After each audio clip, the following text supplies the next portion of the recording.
En primer lugar, bienvenidos todos dentro de los ciclos de charlas de Deslinde. El día de hoy pues tenemos el gusto y el honor de tratar un tema fundamental que tiene que ver con la soberanía y los derechos ciudadanos y derechos de autor. Realmente se va a tratar especialmente lo relacionado con la ley 1520, también llamada Lleras 2.0, porque fue la segunda ley que presentaron después de que no lograron que pasara la primera ley, entonces la volvieron a presentar y muy rápidamente la aprobaron. Pero bueno, de todas estas cosas, ¿cuál fue el afán para aprobarla? ¿Cómo afectan nuestros derechos? ¿Qué papel juega la soberanía y la cultura? En este debate nos va a hablar el doctor Juan Pablo Puentes, abogado de la Universidad del Rosario, con cursos en la Organización Mundial de Propiedad Intelectual. Es una persona con toda la autoridad moral y el bagaje para comentarnos sobre este tema. Además es técnico en electrónica con énfasis en sistemas digitales, microcontroladores, es miembro de la Fundación Casa del Bosque, organización que tiene entre sus fines la investigación social en temáticas en brecha digital, infoalfabetización digital, política y cultura libre. Entonces no le quito tiempo al doctor para que entremos a hablar sobre este tema. Bueno, muchas gracias. Primero, pues, muchas gracias a este espacio de los jueves de Deslinde por haberme invitado a participar y a compartir con ustedes, pues, un tema que es de bastante actualidad, considero, y que, si bien es un tema de bastante actualidad y bastante comentado a nivel general, muchas personas tal vez no conocen más en detalle las implicaciones de esto. Para empezar, digamos, se debe decir que este debate cogió fuerza o empezó con fuerza en Colombia el año pasado. Los colombianos, y especialmente como las personas que más estamos como en todos esos temas de internet y demás, empezamos a escuchar de una ley que la empezaron a llamar la ley Lleras, y empezaron por redes sociales a salir diferentes comentarios, caricaturas, memes al respecto, y diciendo que iba a ser, algunos catastróficamente pues decían que iba a ser el fin de internet y demás y bla bla bla. Lo cierto es que, pues, si bien no iba a ser el fin de internet como decían en ese momento, sí tenía bastantes implicaciones negativas. Esa ley que se presentó el año pasado fue una ley que presentó el gobierno de Colombia en el marco de los compromisos adquiridos por el gobierno colombiano con los Estados Unidos en el Tratado de Libre Comercio. Esa ley fue presentada por el entonces ministro del Interior, Germán Vargas Lleras, y a raíz de eso fue que la denominaron Ley Lleras. Digamos que, bueno, frente al tema del nombre, de pronto al final me referiré un poco, que pues yo también la llamo así porque, digamos, es como el nombre que se le da en general, aunque tengo ciertas como diferencias frente a eso, pero bueno, ya miraremos eso. Entonces, esta ley que se presentó el año pasado regulaba aspectos de temas de derechos de autor en internet, responsabilidad de las ISPs, que son las empresas proveedoras de internet, y por todo, digamos, como el debate y el escándalo, por decirlo de alguna manera, que se generó en torno a eso, el gobierno decidió retirar esa ley. Dijo, este no es el momento, hubo demasiado movimiento en contra por medios, la gente y demás, dijo, esto no es el momento, y eso, digamos, que se retiró y quedó de ese tamaño, por decirlo así. Este año, alrededor de febrero o marzo más o menos, nuevamente el gobierno presentó un proyecto de ley. Y el proyecto de ley, digamos, el título por el cual se denomina ese proyecto de ley fue: por medio del cual se implementan compromisos adquiridos por virtud del acuerdo de promoción comercial suscrito entre la República de Colombia y los Estados Unidos y su protocolo modificatorio en el marco de la política de comercio exterior e integración económica. Pues un título súper pomposo, pues como normalmente pasa con esta clase de leyes, ¿no? O sea, generalmente encubren en títulos y en frases pomposas los verdaderos, digamos, objetivos de eso. Pero entonces eso ya nos da de entrada el marco en el cual se encuentra esta ley, y es el Tratado de Libre Comercio de Colombia con los Estados Unidos. Este nuevo proyecto de ley no es igual que la que se presentó el año pasado, no obstante sí guarda bastantes similitudes, regula temas de derechos de autor, especialmente en Internet, sin embargo no regula todos los mismos temas que regulaba el anterior. El principal, digamos, como de diferencia que hay, es el tema de lo que les decía anteriormente de la responsabilidad de los ISPs, que son las empresas proveedoras de Internet, es decir, ETV, Telmex, etcétera y demás. Sin embargo, por las similitudes que guardaba en ciertos temas, la gente la denominó Ley Lleras 2.0. Entonces, esto es como para que entrar un poco en contexto de, bueno, esta ley, de cómo es que es la cuestión. Esta charla esta presentación he querido como denominarla soberanía de derechos de autor y derechos ciudadanos, porque digamos que, pues, haré referencia obviamente a asuntos concretos de la ley, pero digamos que más que eso lo que me interesa, como se decía ahorita, era como plantear, bueno, esta ley de dónde viene, cuál es el origen de eso, o sea, por qué llegamos a esto y además hacia dónde vamos, o sea, cuál es esto a qué responde y hacia dónde nos está llevando, porque a veces nos quedamos simplemente en el análisis como superficial y concreto de la norma y no vemos todo el contexto que yo creo que es necesario verlo para poder, pues, entender bien las implicaciones de la ley y saber asimismo qué podría pasar, porque si nos concentramos solamente en esto concreto y no se ve, como dicen, más allá, lo que podría venir adelante, digamos, puede ser peor, por decirlo de alguna manera. Bueno, entonces, pero antes como de entrar entonces a los antecedentes, aparte de lo de la ley que ya nombré, hablar un poco de, bueno, derechos de autor. Creo que todos hemos escuchado hablar de los derechos de autor, pero eso como en concreto, ¿cómo es que es? Los derechos de autor es un área del derecho, de la propiedad intelectual más en concreto, que protege todas las creaciones artísticas, literarias, el software incluso, que es algo que a veces mucha gente no tiene muy claro. El software, los programas de computador están protegidos bajo derecho de autor, porque se considera que el software es, digamos, hacen una equivalencia, pues, que es como un texto, porque en últimas eso es código. Entonces protege todas esas creaciones, digamos, del intelecto humano, pero plasmado en algo concreto. Es decir, yo puedo tener una idea yo quiero hacer una novela, no sé, sobre la vida en la calle en Bogotá, y que el protagonista va a ser tal. Entonces yo puedo tener esa idea y puedo contársela a un amigo, decirle, oiga, mire, yo tengo esa idea. Y si mi amigo coge esa idea y hace una novela, pues, digamos, ahí no estoy violando ningún derecho de autor, porque simplemente es una idea. El derecho de autor lo que protege es que si yo cojo esa idea y la plasmo en un texto, y después mi amigo va y coge ese texto y lo plagia, como normalmente llamamos, eso ya es una violación a los derechos de autor. Es decir, lo que protege el derecho de autor es la concreción material, digamos, de las ideas. Entonces es como para tener claro un poco qué es el tema de los derechos de autor. Y adicionalmente hay dos aspectos que es importante tenerlo claro para ver un poco como el tema de lo del TLC y toda la discusión frente a esto, y es que en los derechos de autor hay como dos grandes áreas, dos grandes campos que protege o que otorga el derecho de autor. Una es los derechos morales y los otros los derechos patrimoniales. ¿Qué son los derechos morales? Los derechos morales son los derechos que son inherentes, digamos, a la persona. Es decir, son los derechos que a mí como autor, como creador de la obra me corresponden y que tienen unas características que son claves. Y es que son inalienables, irrenunciables, inexpropiables e imprescriptibles. ¿Qué quiere decir toda esa carreta? Que yo no puedo negociar, yo no puedo hacer una obra, un texto y demás, y negociar con una empresa para decirle como, mire, le vendo esta obra y usted puede poner que usted fue el autor. No, en nuestra legislación eso es algo que usted no puede negociar eso.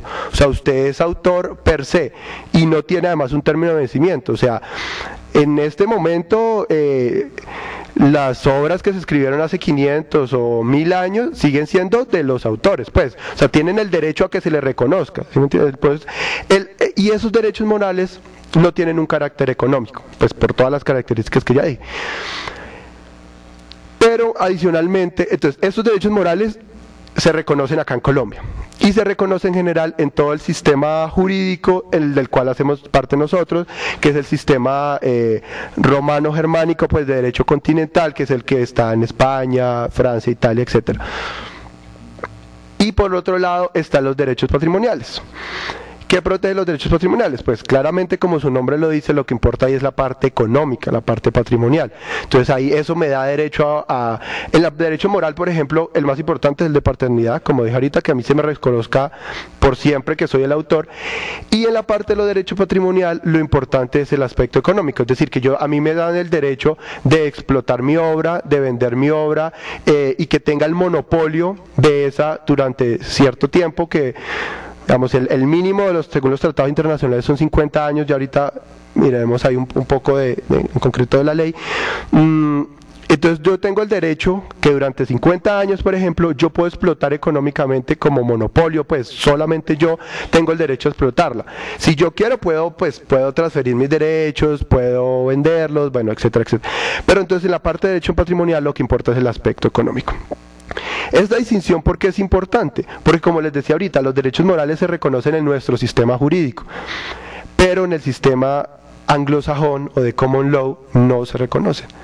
En el sistema de common law lo importante son los derechos patrimoniales. Entonces, ¿qué pasa? Allá en Estados Unidos se puede presentar cosas como que yo, siendo autor, puedo vender, digamos, mi obra y que otra persona aparezca como el autor, que es lo que pasa mucho con las grandes multinacionales. Entonces, contratan a un agente que son los que desarrollan el software o escriben las obras o lo que sea, pero el titular, digamos, de esos derechos, de la paternidad, pues, sigue siendo la empresa. Entonces no se reconoce a Farid como el ingeniero o el escritor, sino a Microsoft o a la empresa tal. Eso digamos, allá tiene una figura que es el Work for Hire, que es como trabajo por contratación, una vaina así. Eso digamos ya es un aspecto que es súper clave porque eso entra totalmente choca con nuestro sistema jurídico, es decir, acá en Colombia usted no puede hacer eso. Usted puede, digamos, vender los derechos de su obra para que se venda, pero usted seguirá siendo su autor y se reconocerá. Pero en cambio en Estados Unidos sí. Y esa es como una primera característica que hay que ver hacia dónde nos está llevando esta clase de cosas. Listo, entonces bueno, ahora bien, el origen, digamos, o la inspiración, por decirlo de alguna manera, de esta ley que ya nombré, la 1520. En Estados Unidos hay una ley que es del año 98, si mal no recuerdo, que es la DMCA, la Digital Millennium Copyright Act, que es una ley que surgió en respuesta o en desarrollo, digamos, a unos tratados internacionales que se firmaron con la OMPI, la Organización Mundial de la Propiedad Intelectual. Porque ¿qué pasaba? Digamos, en el tema de derechos de autor había unos tratados internacionales que eran muy antiguos. El convenio de Berna tiene más de 100 años. Y obviamente esos tratados, digamos que habían aspectos que no se adecuaban totalmente a la realidad actual en materia de tecnología, pues digamos, todos los cambios que ha habido. Entonces, en respuesta a eso se creó unos nuevos tratados, lo que llaman en la OMPI los tratados de Internet, que buscaban como responder a eso.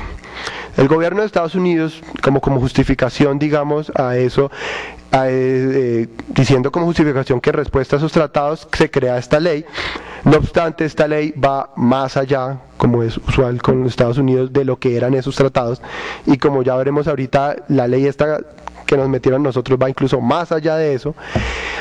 Y es una ley que básicamente busca proteger el tema de los derechos de autor en Internet y busca evitar que se violen los derechos de autor en Internet. Porque ¿qué es lo que pasa o cuál es el problema o pues las características que tiene Internet? Anteriormente, para yo, digamos, violar un derecho de autor, digamos, de un libro, pues tenía que sacarle o copia o imprimirlo y demás, que requería todo un proceso, pues, digamos que tenía cierta dificultad, por decirlo de alguna manera. O si yo quería copiar entonces una canción, entonces que tenía que sacarle copia al disco, al cassette, bueno, lo que fuera. Internet y digamos, la tecnología digital de computadores y demás facilita muchísimo el tema de las copias. Entonces ahorita copiar una canción o copiar un libro o copiar una película es simplemente darle clic derecho, copiar, clic derecho, pegar y ya. Y es una copia exactamente igual, que es otra de las características que pasaba antes. Antes, si se le sacaba copia a un libro, digamos, se perdían ciertas características, pero ahorita un libro digital se lo copia y es exactamente el mismo. Entonces, esta situación ¿a qué llevó? A que se facilitara muchísimo la violación de los derechos de autor, porque, como les decía antes, yo tengo el derecho exclusivo de explotar mi obra durante 50 años. Y resulta que ahorita, si yo logro tener acceso a ese archivo en digital y lo puedo copiar y lo puedo empezar a repartir y demás, yo estoy perdiendo el monopolio de eso y no es tan fácil controlarlo como pasaba antes. Entonces, ¿esto qué pasó? Esto obviamente afectó a unas empresas y a un modelo de negocio que ya venía funcionando antes, y es el de todas las grandes empresas discográficas, las productores de películas. Entonces ahí se destacan dos, digamos, que son como las que más han impulsado eso, que es la RIA, que es la Asociación de Industria de Estados Unidos. Eso es todo el tema de la música. Esa ha sido como de las asociaciones o de los más famosos a nivel internacional en temas de derechos de autor. Ha sido célebre por demandas tan absurdas como demandar a niñas por miles de dólares por hacer descargas de canciones. Todo eso justificándolo con que es que hay que hacer medidas pues ejemplarizantes, así se claven con 50.000, 100.000 dólares por bajar una canción a un niño, hubo caso de una señora también como una abuela, o sea, unos casos absurdos que se presentaron en Estados Unidos. Y la otra, como fuerte ahí en toda esta lucha en tema de derecho de autor, ha sido la MPAA, que es la Asociación de Industrias, el tema de las películas, Motion Picture Association of America. Entonces todo el tema de Hollywood, ahí está Sony, bueno, ellos también, digamos, esas dos han sido como las dos asociaciones grandes que han estado impulsando el tema de los derechos de autor, porque se han visto afectados, digamos, en su modelo de negocio. Entonces, ¿qué pasó? Entonces, en respuesta a todo eso, se dieron los tratados, que fueron una base. En Estados Unidos se avanzó más allá, en gran parte por presión de estas asociaciones. Sin embargo, a nivel internacional, en muchos países, pues se seguían o se siguen, porque se siguen violando, digamos, todos estos derechos de estas empresas. Entonces, estas empresas, ¿qué hicieron? Dijeron al gobierno de Estados Unidos, que en este caso particular, hombre, usted tiene que asegurarnos de que se respeten nuestros derechos en todos lados. Y entonces, por tanto, uno de los puntos que tiene que ser centrales de todas las negociaciones comerciales que usted haga con otros países a nivel multilateral y bilateral, tiene que ser el tema de la propiedad intelectual, en este caso en particular de los derechos de autor, porque si usted no asegura eso, entonces nos va a afectar las ganancias de nosotros y pues ahí no podemos, digámoslo así. Entonces Estados Unidos en todos sus tratados siempre ha tenido como un punto, digamos, vital el tema de la propiedad intelectual. En temas de derechos de autor, más o menos, bueno, eso igual pasa casi con todos los puntos de los TLCs, pero en temas de derechos de autor es casi que un estándar. Uno se pone a mirar en el de Marruecos, en el de Chile, en el de Australia, el tema de los derechos de autor está ahí súper fuerte, porque a ellos, digamos, quieren tratar de asegurar lo más posible la protección de sus derechos. Ahora bien, esto tiene, digamos, eso es como la parte vista desde el tema de los derechos de autor. Hay una por otra parte, y es el tema de los derechos ciudadanos, que es como otro de los puntos que yo quería tocar acá, y es cuando uno, digamos, asegura más o busca incrementar aún más la protección de derechos de autor, eso va en últimas en contravía, digamos, de los derechos de la comunidad, de los derechos de las personas. ¿Por qué? Porque los derechos de autor me aseguran a mí un monopolio. y un monopolio que permite pues que yo pueda cobrar lo que quiera y poner las restricciones que quiera para que puedan acceder a eso.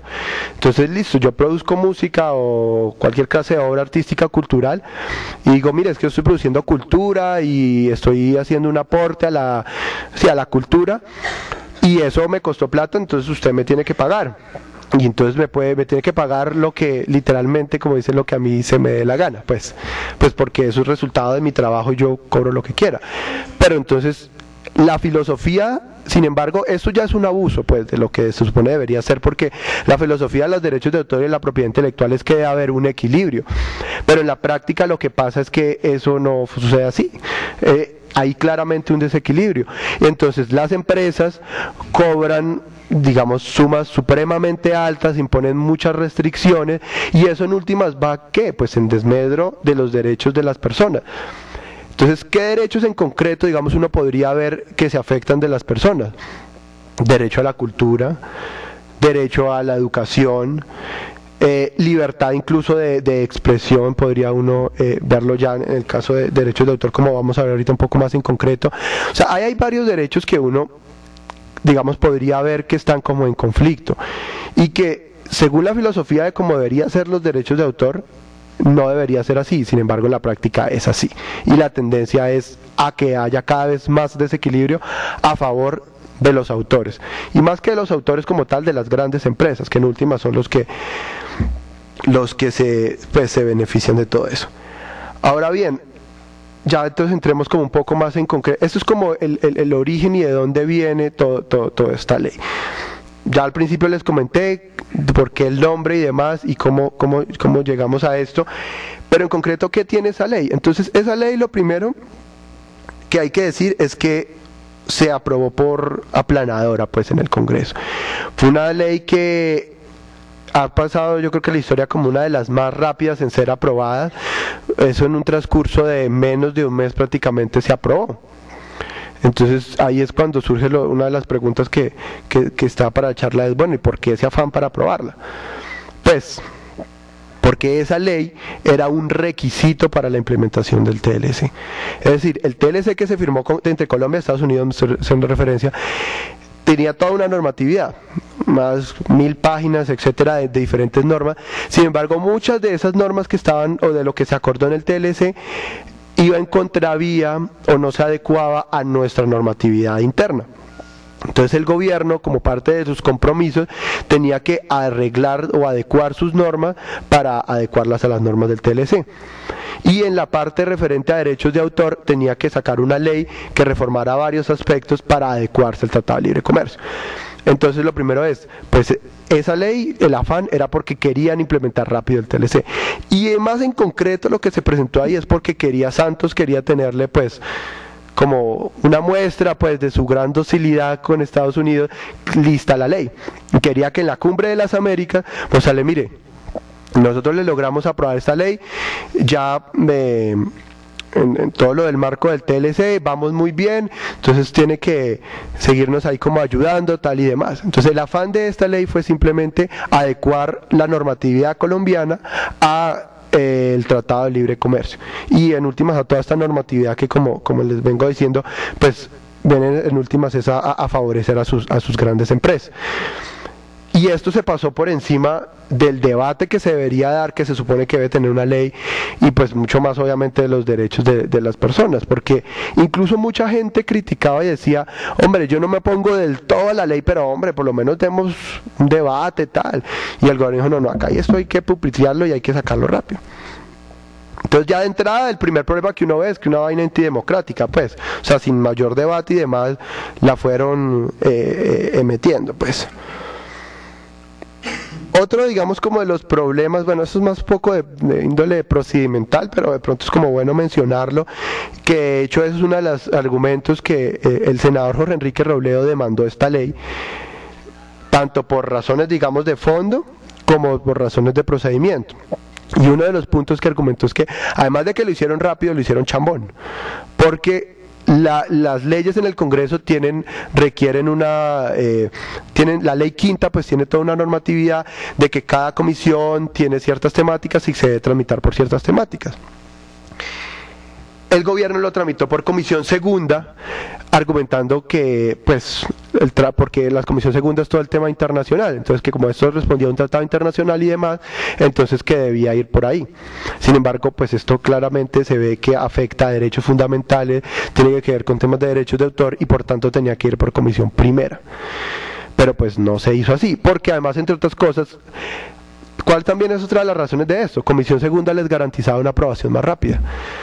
Comisión primera es la comisión más grande, donde hay, digamos, hay personas, digamos, que generalmente se dan debates más profundos y demás, y el gobierno en comisión segunda tenía pues una mayoría mucho más fácil y que sin mayor debate le van a aprobar.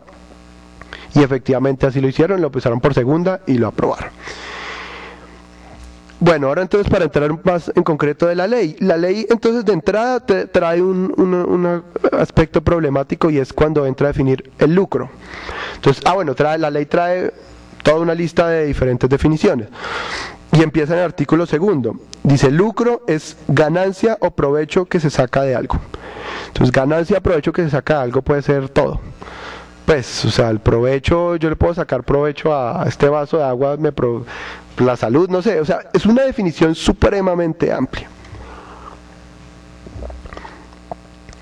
Y eso ya de entrada, esa ambigüedad pues trae problemas, porque esas definiciones puede dar pie a que a futuro se generen controversias sobre cuando yo estoy violando un derecho de autor con ánimo de lucro y por tanto soy susceptible de una sanción penal o pecuniaria o etcétera, porque digamos uno de los aspectos claves ahí es que las violaciones de derechos de autor en principio se supone tiene que ser con un carácter económico, es decir, yo le saco copia a las canciones, pero porque entonces las voy a vender, entonces claramente ahí estoy sacando un beneficio económico de los derechos de otra persona. Entonces el concepto de lucro es vital, y el hecho de que lo hayan dejado tan amplio ya de entrada trae ahí un problema. Esta ley, como les decía, se diferencia de la anterior porque trata otros temas diferentes. Una de las cosas nuevas o de las otras cosas que metieron ahí fue el tema de las retransmisiones a través de internet.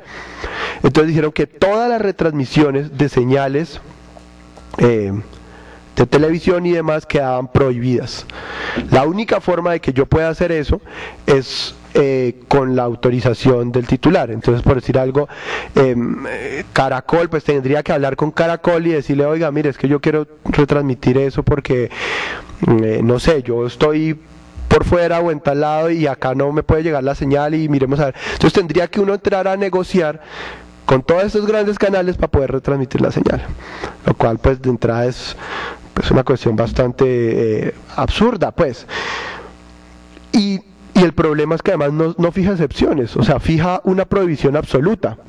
Entonces dice, queda el texto exacto de la ley, fija una prohibición general. Entonces eso pues es un problema, porque uno puede de pronto prohibir algo, pero si le fija excepciones, que de hecho en el derecho de autor las hay, que ahorita como miraremos un poco más eso, si las fija de pronto para ciertas cosas uno decía, bueno, listo, tal, pero fija una prohibición absoluta.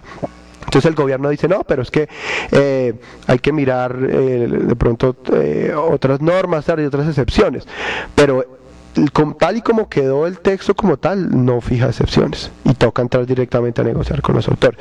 Entonces eso ya ahí es un problema, digamos, para todo el tema de internet, para poder hacer retransmisiones. Otro de los aspectos que ellos tocan ahí, que es yo creo que uno de los aspectos a mi modo de ver más graves, y es el tema de las medidas tecnológicas de protección. Entonces, bueno, ¿qué es todo ese cuento?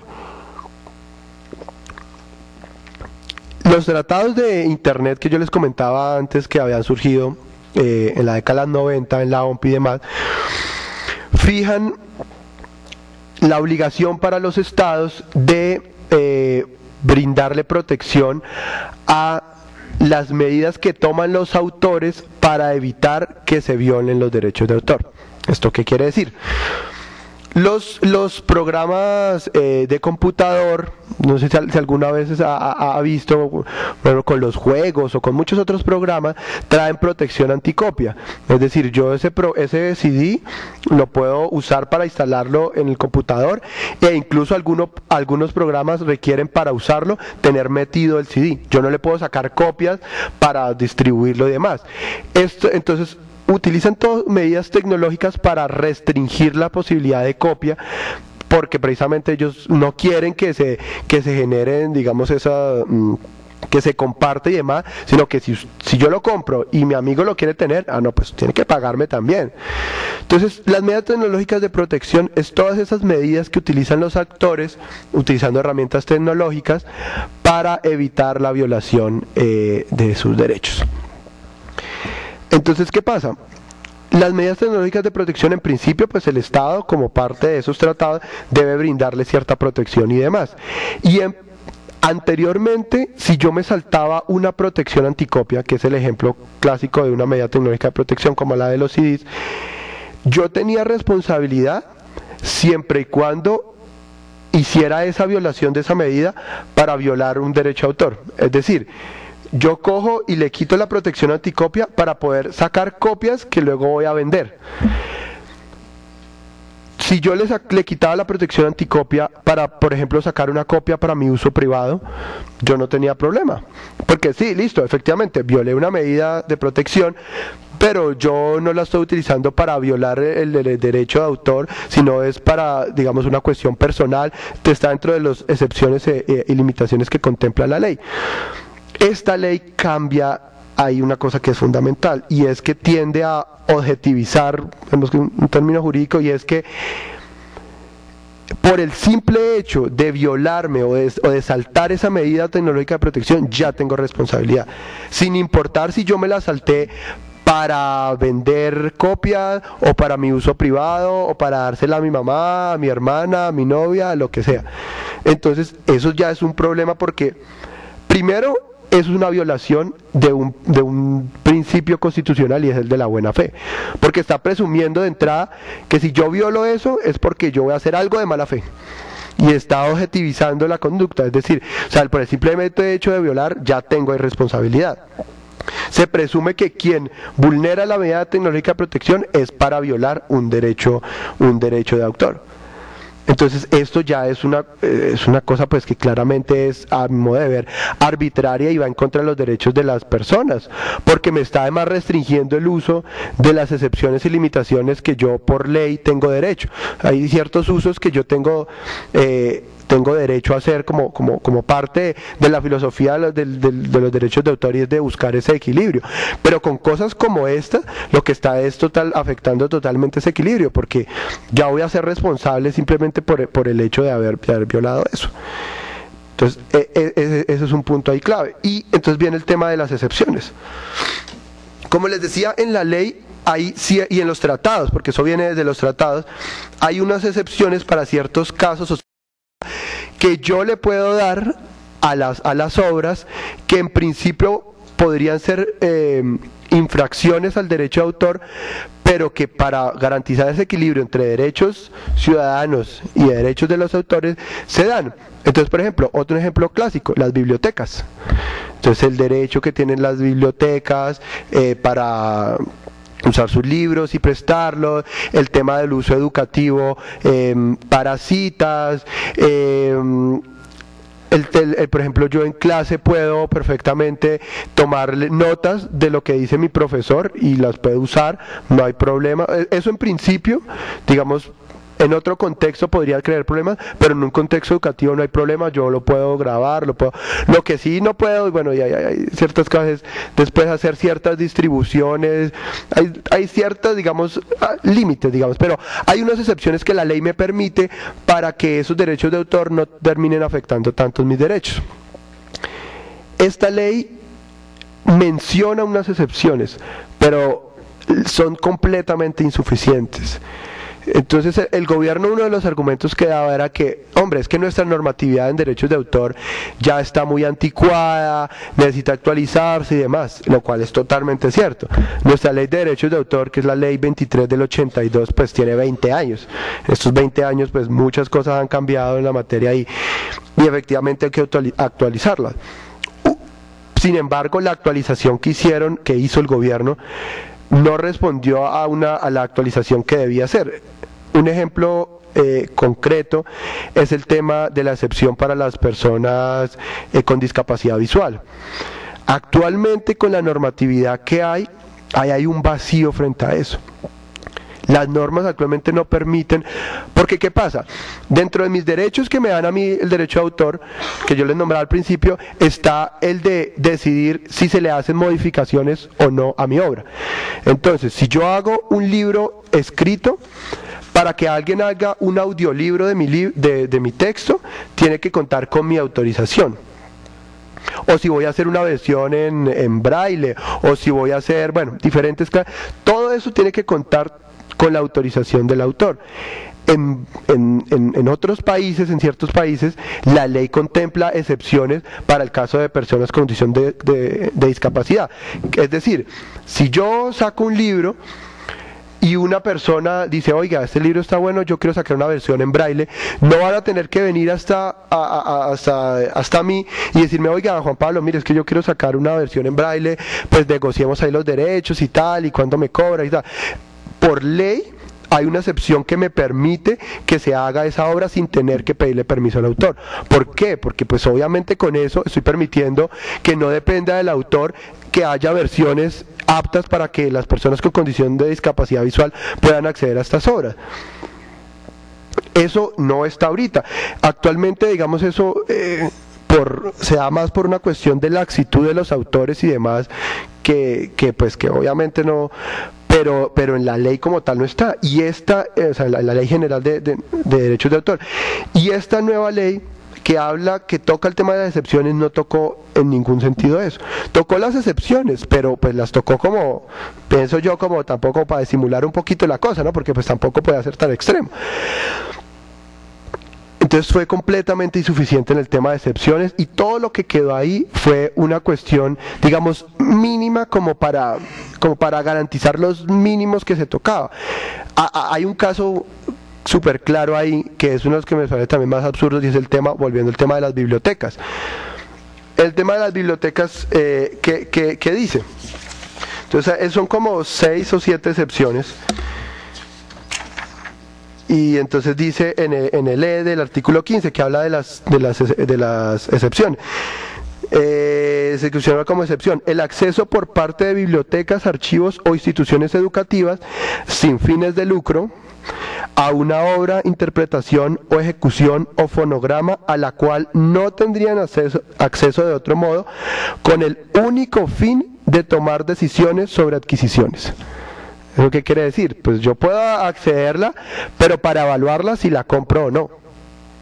O sea, eso en últimas no está garantizando una excepción de verdad que les sirva. O sea, la biblioteca necesita una excepción que les permita usar esos libros y prestárselos a la gente, bueno, no solo libros, diferentes materiales, y que los puedan usar en un contexto pues educativo y de las bibliotecas.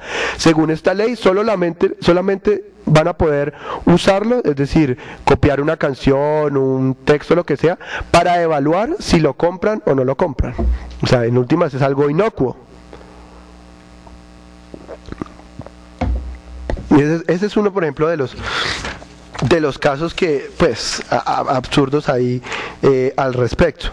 Yo quiero leer aquí el artículo 14, que era de los que le mencionaba ahorita, del tema de las medidas tecnológicas de protección, para que vean eso. Entonces dice, independientemente de que concurra una infracción al derecho de autor o a los derechos conexos, incurrirá en responsabilidad civil y deberá indemnizar los perjuicios que ocasione quien realice cualquiera de las siguientes conductas. Entonces está eludar las medidas tecnológicas, Es decir, yo voy a tener que pagarle al al dueño de los derechos de autor que impuso, por ejemplo, una protección anticopia. Entonces, si yo por el simplemente hecho de violarla, de saltármela, para así sea por una copia privada, por ese simplemente hecho ya tengo responsabilidad civil, es decir, voy a tener que pagarle por eso. Entonces, ahí, como dicen, se ve la gravedad del asunto. Viene otro punto, y es el tema del aumento de protección a las personas jurídicas. Actualmente las personas jurídicas tienen una protección de 50 años, de sus derechos de autor. Es decir, una empresa o el Estado, pues, una persona jurídica, por producir un texto, una canción, lo que sea, tiene una protección durante 50 años de ese monopolio, de los derechos patrimoniales. Entonces, de prohibir su explotación por otros, etcétera, etcétera, etcétera, etcétera. Eso era el mínimo internacional, el mínimo que consagraban los tratados. Y Colombia, pues como parte de todos esos tratados de la OMP y demás, pues tiene que respetar ese mínimo. Con esta ley, en el artículo 6, aumenta de 50 a 70 años la protección a los derechos de autor para personas jurídicas. Este es uno de los puntos que ejemplifica, creo que de forma más clara, el hecho de que esta ley en últimas es destinado claramente es a las empresas multinacionales de Estados Unidos. O sea, acá los autores en general se toman como un escudo, pero en últimas esto va enfocado a las empresas. Y se ve claramente en el hecho de que aumentan de 50 a 70 años la protección a las personas jurídicas. Porque además no se aumenta para las personas naturales, solo para las personas jurídicas. ¿Sí? Entonces, eso es otro de los puntos. Entonces, esto va a tener, eso por ejemplo a nivel del Estado me parece a mí particularmente grave, aunque bueno, el Estado en eso sí podría adoptar una política diferente porque pues los derechos de autor, cada autor determina cómo los usa, pero si digamos una institución, no sé, un ministerio o una entidad descentralizada, lo que sea, saca una cartilla, saca cualquier texto, va a tener durante 70 años el monopolio de eso, y para una persona poder usarlo va a tener que acudir a la entidad, pues hacer toda la negociación y demás. Yo personalmente creo que los textos del Estado, pues obviamente habrá algunos que por cuestiones de seguridad o demás tendrán restricciones, pero los textos generales del Estado ni siquiera deberían tener toda esa protección, ni siquiera los 50 que habían antes, porque hombre, en últimas, ¿con qué plata se crearon todos esos documentos? Pues con plata de todos. Los documentos o todas las obras que produce el Estado de diferente tipo, en últimas, son producidas con dineros públicos. Eso debería tener una licencia libre. Pero en últimas, con esta nueva ley se marca dentro de 70 años. Igual, si el gobierno quisiera, podría cambiar eso porque pues, los derechos de autor son de libre disposición. Ahora viene el tema penal, que es uno de los temas más álgidos. Digamos, muchas personas decían, no, entonces ahorita nos van a meter a todos a la cárcel y bueno, ya no vamos a poder hacer nada en internet y etcétera y tal y demás. Sin embargo, eso pues hay que mirarlo pues con detenimiento, qué es lo que pasó. El derecho de autor, digamos, tiene una forma de protección a nivel civil y a nivel penal. ¿Qué quiere decir eso? A nivel civil es que si yo violo un derecho de autor de una obra, a mí el dueño me puede mandar y pedir que me indemnice. Entonces, mire, usted por hacer eso me causó unos perjuicios de tantos millones, no sé qué, y me tiene que pagar. Y hay todas unas medidas de carácter civil, etcétera, etcétera. Pero adicionalmente tiene una protección de carácter penal. Es decir, es delito también violar los derechos de autor. Puedo ir a la cárcel por violar los derechos de autor.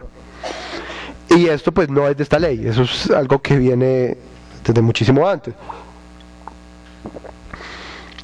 La violación a esta normatividad de los derechos de autor, originalmente en la ley 599, en materia penal, consagraba una pena de 2 a 5 años de cárcel por violar toda estos derechos de autor.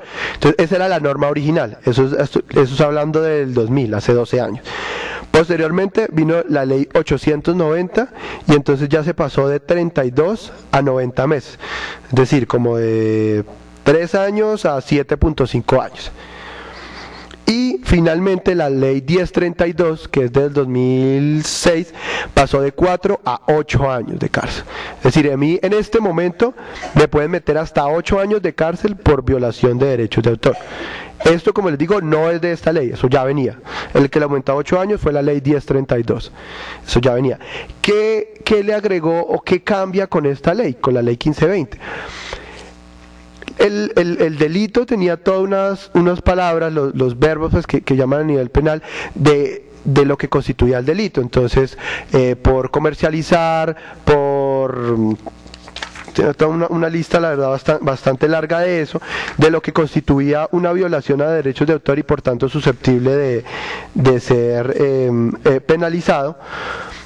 Y esta ley agregó una palabra adicional al delito, y es la palabra exportar. Antes, exportar obras, digamos, que estuvieran bajo la protección del derecho de autor, no entraba dentro de la categoría penal. Ahora sí.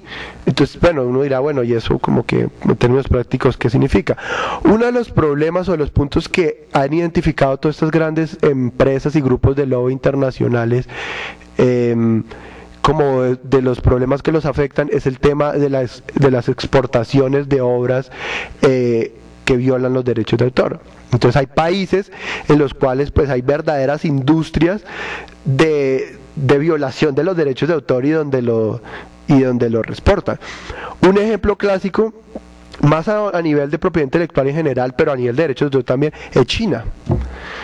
Entonces en China cogen y copian, entonces ven un producto, dicen le cobran, y hacen un producto muy similar, violando digamos a nivel de patentes, bueno, que es otra área, pero a nivel de patentes o a nivel de derechos de autor también, y esos productos los venden no solo internos, sino que los exportan para todo el mundo. Entonces las empresas dijeron, no, mire, pero ¿y cómo hacemos? No, pues que en China eso no se penaliza, entonces ¿cómo hacemos? Entonces lo que está haciendo precisamente Estados Unidos y todas estas empresas que están detrás de todo esto, es decir, no, en todos los países tienen que penalizar esto, o sea, acá tiene que, mejor dicho, taparse todas las rendijas posibles de donde podamos ser afectados. Entonces acá introducen la palabra exportación. Entonces, a nivel penal no cambia el delito, es decir, no se aumentan las penas, pues, o sea, lo que hay ahorita es, el año pasado también me iban a meter 8 años de cárcel si yo las violaba. Lo que pasa es que se agrega es un nuevo hecho adicional, digamos. Un nuevo hecho adicional, y como se ve en el mismo sentido que venía hablando antes, de todo de favorecer a todas esas grandes empresas multinacionales.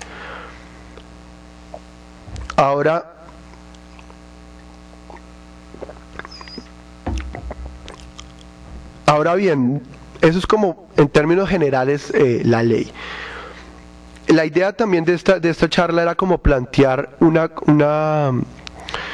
la confrontación, pues, o más que la confrontación, la disputa que hay a nivel de derechos de autor y de los derechos ciudadanos, de derechos de las personas, que como se ha visto pues a lo largo de la charla, pues es claramente hay un conflicto, porque pues si yo tengo monopolio pues voy a afectar a el acceso con precios y con ciertas restricciones y demás. El derecho de autor en su filosofía consagra que debe haber un equilibrio, y para eso están las excepciones y limitaciones y todo, digamos, unas políticas que buscan que ese equilibrio no se rompa, porque en últimas el derecho de autor, desde mi punto de vista particular, no es algo negativo. O sea, hay personas que sostienen que no debería haber derechos de autor. Yo personalmente no creo que sea así. Yo lo que creo es que debe haber es un equilibrio entre los derechos de autor y los derechos de las personas. Y claramente lo que se está viendo a nivel de Colombia, y de la cual es expresión esta ley, pero más que de Colombia, es una tendencia internacional impulsada por Estados Unidos, y por detrás, en últimas, por todas las empresas, grandes empresas que hay multinacionales detrás en toda esta materia, es endurecer y volver lo más estricto posible el tema de derecho de autor, sin tener en consideración los derechos de las personas. Entonces a mí no me importa que gracias que debido a derechos de autor yo no pueda acceder al libro, porque resulta que el libro me vale 200.000 pesos. Entonces, y resulta que en la biblioteca no lo puedo sacar porque es que hay cierta, está tan endurecida la norma que ya ni eso lo puedo hacer, o solamente lo puedo consultar allá. Es decir, a ellos lo que les busca, los que quieren es, si usted quiere acceder a eso, pague, y no me importa si usted no tiene, bueno, eso ya usted verá, o en últimas el Estado será el que deberá, entonces que el Estado pague por ustedes, pero pues en últimas si le paga el Estado somos nosotros también. Es decir, hay toda una tendencia a endurecer eso, y es en el marco de esto que está esta ley. Y por eso es que también ha habido, digamos, tanta controversia al respecto, y por eso incluso sectores, gente que normalmente, pues, de que han trabajado en esos temas de derecho de autor han dicho, hombre, se pasaron, pues, o sea, están yendo mucho más allá de lo que deberían ser, o sea, esto no responde a lo que deben ser los derechos de autor y todo eso. ¿Dónde está quedando también los derechos de las personas y el equilibrio y demás? Entonces eso no se está teniendo en cuenta. Y hay otro punto que era el punto que yo también ponía como en el título de la conferencia, y es el de otro punto, el de la soberanía. Bueno, ¿qué papel juega la soberanía en esto? Y para mí es un papel fundamental, porque como ya vemos, esta tendencia es una tendencia internacional, más que internacional, de Estados Unidos, y es en la medida en que Colombia no hace respetar su soberanía y no hace respetar los derechos de sus ciudadanos, que se imponen esta clase de cosas. Colombia perfectamente podría decir, hombre, listo, nosotros acá respetamos, vamos a respetar los derechos de autor, de hecho hacemos parte de todos unos tratados internacionales y demás, pero pues tampoco vamos a ir mucho más allá para ir a afectar los derechos de las personas. ¿Qué problema tiene Estados Unidos, entre otras cosas, con China? Ese tema de la soberanía, porque China hace respetar su soberanía, y si no le gusta, pues de malas, es mi soberanía, yo veo qué normas impongo acá, y ha sido gracias a ello que China se ha podido desarrollar. ¿China qué hizo?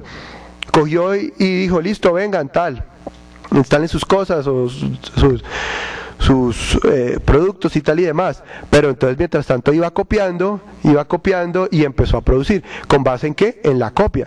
Entonces Estados Unidos y todas esas grandes empresas diciendo, pero oiga, miren, nos están copiando. Bueno, si quiere estar acá, aténgase a nuestra norma o bien pueda irse.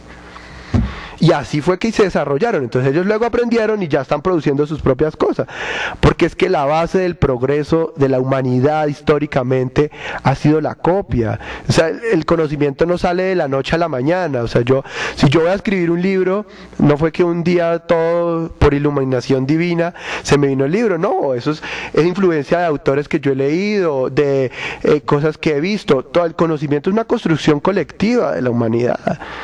Y claro, hay que garantizar los derechos de las personas, de los autores, pues, y darles incentivos, pero no se puede ir tampoco al otro extremo.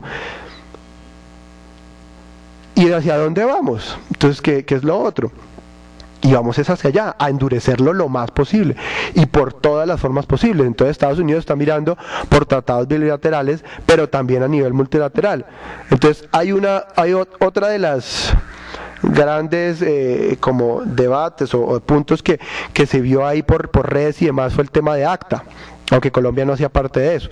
¿Qué es lo del ACTA? El ACTA es un tratado internacional que buscaba combatir todos esos temas de piratería, del cual, como les digo, no hace parte Colombia, por lo menos hasta ahora, no sabemos el día de mañana con qué nos va a salir el gobierno, el cual estaba Estados Unidos, México, la Unión Europea, Japón, hay una lista de serie de Australia, y esta ley y este tratado iba en esa misma dirección. Entonces endurecía de manera absurda la protección a los derechos de autor, y eso creó pues un gran escándalo en Estados Unidos, en Europa y demás.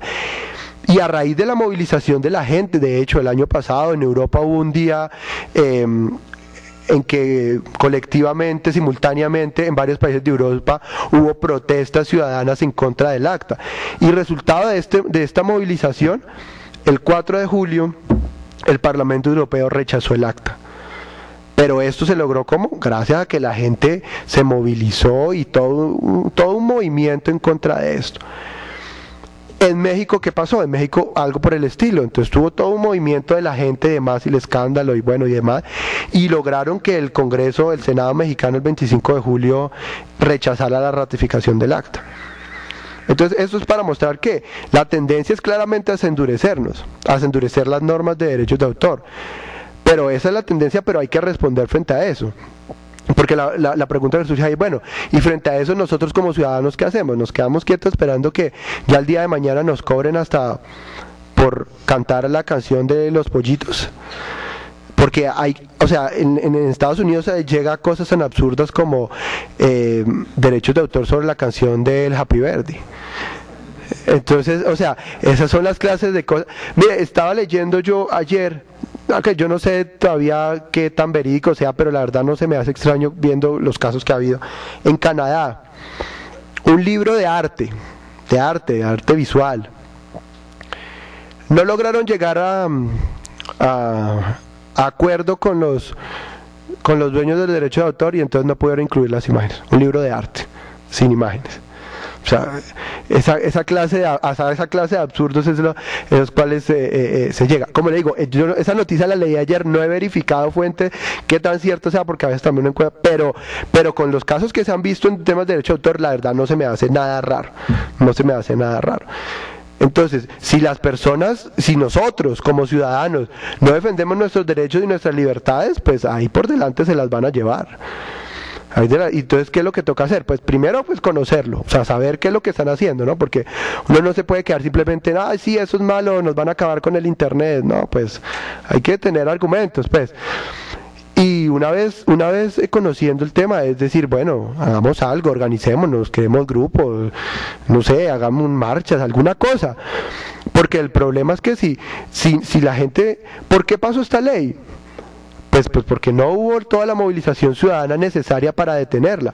¿Por qué en el Parlamento Europeo se cayó? Pues porque en una Europa donde hay un poco más de conciencia y conocimiento de estos temas, pues hubo una mayor movilización y demás y lograron detenerla. Acá en Colombia nos van a seguir metiendo leyes iguales o peores, donde la gente no reaccione frente a eso. O sea, la única forma de detener toda esta tendencia internacional es que la gente se movilice y además proponga, porque es que lo que responden, ¿cuál es la respuesta por parte de todas estas empresas y en últimas del gobierno? Dicen, no, pero es que ustedes nos quieren acabar los derechos de autor y entonces vamos a dejar morir a nuestros autores y entonces muestran al compositor viejito que está en la ruina, pero bueno, que por cierto ese compositor viejito está en las ruinas porque Saico no le da lo que tiene. Bueno, ese es otro problema, que es el tema de la gestión colectiva de los derechos de autor. Entonces se escudan en los autores, ¿no? Entonces mire, el cantante que toda su vida ha luchado para salir adelante y tal, entonces lo vamos a dejar en la calle, lo vamos a arruinar porque usted quiere copiar así de gratiniano las cosas. Entonces lo que hay que decir, ojo, no, es que no estamos diciendo eso. Yo personalmente, lo que le decía antes, yo no creo que los derechos de autor se van a acabar. Yo lo que creo es que se deben regular y para buscar un equilibrio, pero además buscar nuevos modelos de negocio. La tecnología ha cambiado y eso ha hecho que cambie una realidad económica y una realidad fáctica. Entonces ya el negocio, por ejemplo, no es vender CDs que antes valían 40.000 pesos, pues ¿quién va a comprar? Y en un país como Colombia, 40.000 pesos para un CD, hombre, pues no, si yo puedo descargar, entonces miremos a ver qué otros modelos de negocios hay. Por ejemplo, nuevas clases de licencias libres, Creative Commons, bueno, que a través de las cuales, siendo licencias libres, se pueden a generar modelos de negocio. Hay ejemplos de personas que viven bajo esos modelos de negocio. El problema en últimas, ¿qué es? Que todas estas grandes multinacionales no quieren cambiar y no se quieren adaptar. Entonces quieren hacer sobrevivir su negocio a toda costa, así les toque pasar por encima de los derechos de las personas. Y si adicionalmente el Estado no ejerce pues su soberanía para garantizar eso, pues estamos fregados. Entonces la única opción es que la gente haga respetar la soberanía del país y sus derechos como personas. Entonces el mensaje es como eso, como que debemos informarnos y que debemos actuar frente a eso, ¿no? Y no ser pasivos frente a esto y frente a todo, ¿no? Porque hay muchas, eso es solo una parte, por ejemplo, el caso concreto del TLC, de todas las normas lesivas que hay. Entonces ahí es que como que reaccionar a estas cosas e informarnos frente a ellos. Muchas gracias.